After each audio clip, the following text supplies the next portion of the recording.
Good morning, everyone. This is Rob Thompson, licensed agent with the agency and one of the admins in the group you're probably watching this video in. I wanted to take a couple moments of your time this morning to discuss the overall purchase process on a home.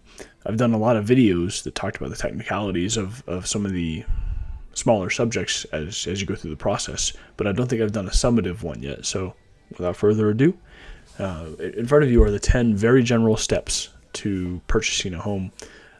This is not legal advice. This is just born of practical experience here in Colorado Springs from being an agent.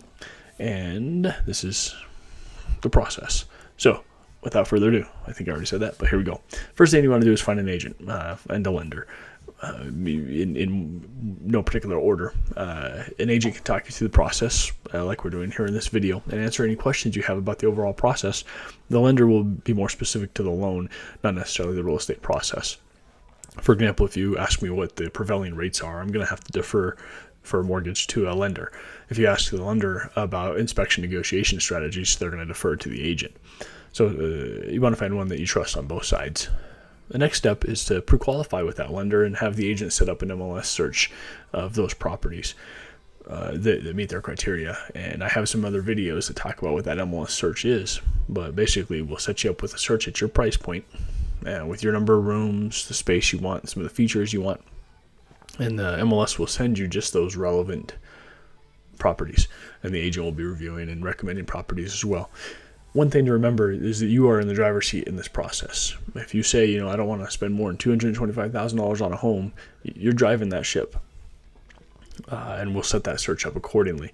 Don't let yourself be talked into higher price points unless there's just no inventory at those price points and you're comfortable adjusting that, but just remember you're in the driver's seat. You also want to ask about any upfront costs. There are 4 upfront costs you should know about, even on a VA loan, which is typically regarded as no money down.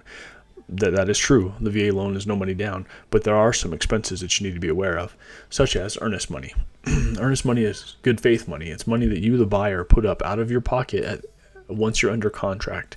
Could be anywhere from $500 to $2,500 based on the purchase price of the home. It is negotiable, but it is an expense that you need to anticipate. So even on a VA loan, the earnest money is due after you go under contract, usually within 72 hours. Down payment, your loan type may have a down payment. FHA loans or CHFA loans, they have down payments. So you just ask that question.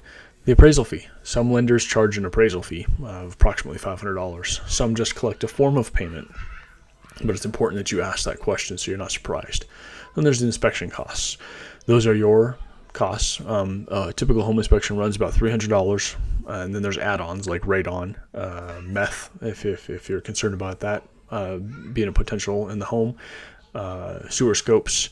Those all add up, but those are your costs. Those are also your sunk costs in a given property. And what I mean by that is those are non-recoverable costs. You can always get your earnest money back if you terminate for a protected provision, such as if the inspection is bad. You can get your earnest money back if you terminate, most likely, but you won't get the inspection costs back. So just know about that. So anyway, you've pre-qualified, you've set up your MLS search, and you're going home shopping, and that's the fun part. That's where you get to walk through homes with the agent and go home shopping. Once you find the one that you like, you make an offer. There may be some subsequent negotiations. They may accept your offer. They may counter. They may reject the offer. But those are the negotiations. If your offer is accepted or they counter and you accept their counter, you're what we call under contract. You've secured the home for you as the buyer. So once you're under contract, you tender your earnest money. Again, typically within 72 hours of contract, it'll specify in the contract, but you tender that earnest money. And you also schedule the inspections and any reviews. So the home inspection, the sewer scope, if there's an HOA, you have a chance to review those HOA documents. And there's a very methodical process that you go through with some dates and deadlines. Be very careful and watch those dates and deadlines. But this is your period of time where you're going to do those inspections, do those reviews. If you have an objection on the inspection or the HOA documents, maybe you have 6 animals and the HOA only allows 3. That would be an objection. And as we go through the process, we'll talk more specifically about what those all mean and what they are. But just know that you do have an inspection and review period in most offers.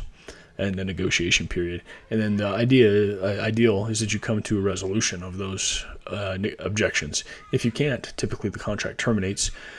And if you've done so by your deadline, your earnest money is returned. So you have your inspections, your reviews, your negotiations, your objection phase, your resolution phase. If you come to an amicable resolution, all parties are happy and the deal goes on, typically that's when the appraisal happens next. The appraisal is not a home inspector. They'll come in and their job is to validate the contract price. This house has got an offer for $200,000. And the appraiser will say, "This, I think the value is $200,000, or $201,000, or $195." There's a whole strategy and there's a whole process that you go through there.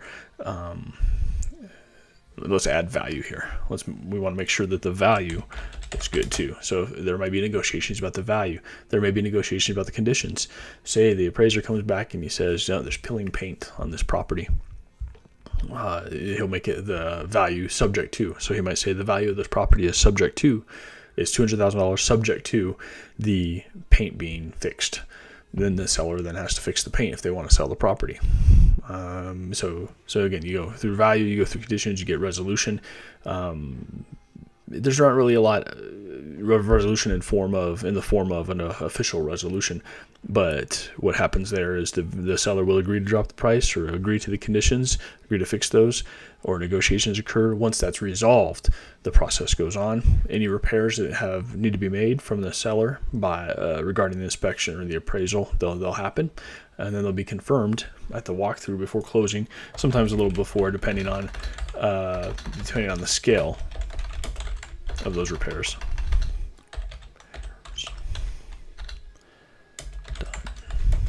Confirmed, typically confirmed by walkthrough, and then the next day you close, or the same day depending on when you did the walkthrough. And that's really the overall process. It's very generalized. There's a lot of negotiations. There's a lot of strategy involved. For example, do you order the appraisal before you've done the inspection? And that's a market dependent. Here in Colorado Springs, with the appraisals being so backlogged, we have had to order them prior to the inspection and then hope that we can get the inspection knocked out before the appraisal happens so that the buyer's not obligated to that expense.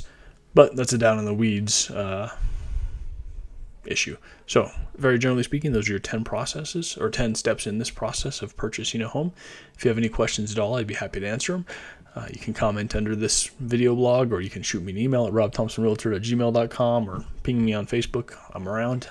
Thank you very much and have a great weekend. Bye.